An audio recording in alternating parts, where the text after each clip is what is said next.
Good morning. It's a little after 8, and I'm getting ready to go running, in case you can't tell. Alex and I kind of got to do this run together. We called each other and found out that each other was up and ready to go. And first we were like, oh, we should probably sleep like 30 more minutes. So I'm going to go for about a 30-minute run, see how this goes. I haven't run in a long time, but I need to. I need to get a little exercise in somewhere. I'm back. I finished my run. I just went on like a 30-minute run, and I haven't done that in a long time. I had to do some run walking. Can you tell? My face is all red. But I'm really glad I did it.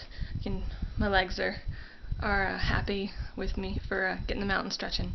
So that was a good way to start a Saturday. And now for a post-running treat. My chocolate milk. Supposedly chocolate milk is supposed to be one of the best post-workout recovery drinks because of the protein and sugar that's in there to just build you back up. And if you're like me, it just adds one more incentive to get yourself out there on the road to go running. Okay, it's time to be productive.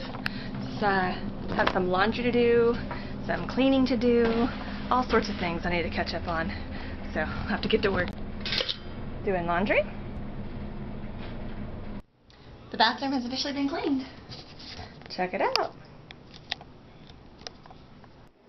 I had this sweet potato, and I was trying to decide what I should have for dinner, and I ran across this recipe that I have for sweet potato pancakes.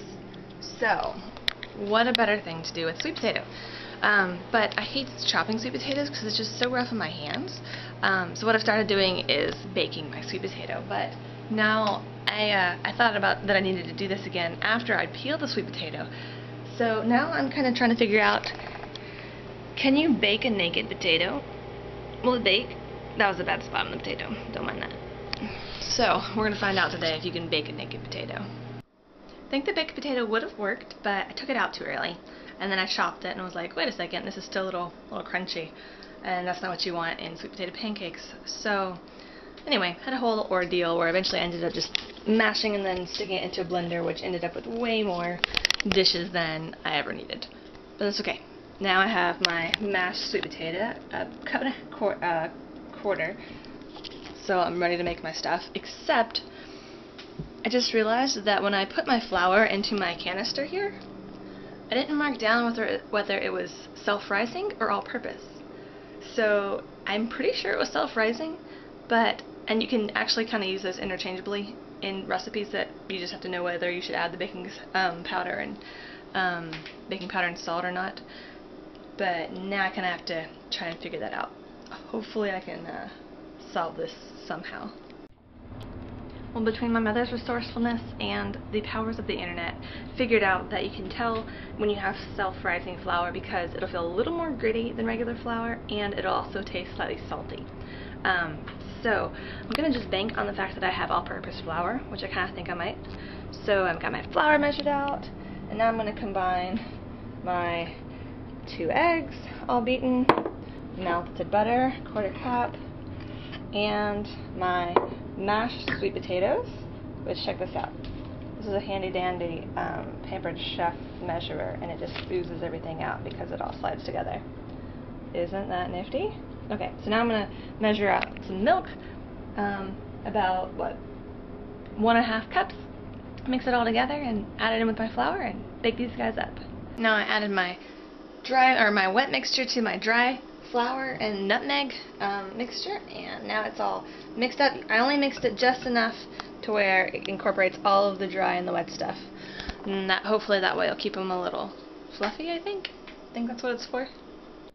So the instructions said to drop a tablespoon of dough onto the pan and kind of fry it on each side, but that gives you cookie-sized pancakes, and I want some real-sized pancakes. Check these guys out. Baby pancakes! So I'm going to kind of modify this recipe. It says that it makes 24 pancakes, so now it's not going to make quite 24, but that's okay. We're going to make real pancakes here. That's what I'm talking about, making pancakes. These guys are a little burnt. This burner doesn't distribute heat very well. It all just goes right there in the middle. These guys look like they're about ready to flip. Usually you can tell pancakes ready to flip when it starts getting all these bubbles in it, and they just stay there. If it's bubbling, then it's kind of just boiling, but when it's staying there, that means it's all hardening up in the middle. So I'm going to go flip these. Now that is a stack of pancakes. They're still kind of small, but I figured it'd be good. That one's a little burnt. But we had some trouble with temperature of this poor little guy. Anyway, now I'm ready to eat. Check these guys out. Yum.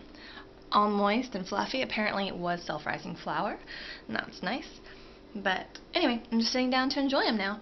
I have my handy dandy maple syrup, because these guys are no Pop-Tarts, so they're really good complementing flavor with the maple syrup. So much for getting glasses at Pier 1. I had my second glass here that broke just by being in the dishwasher. I was closing the dishwasher and two of the cups just clanked together and broke. Oh well.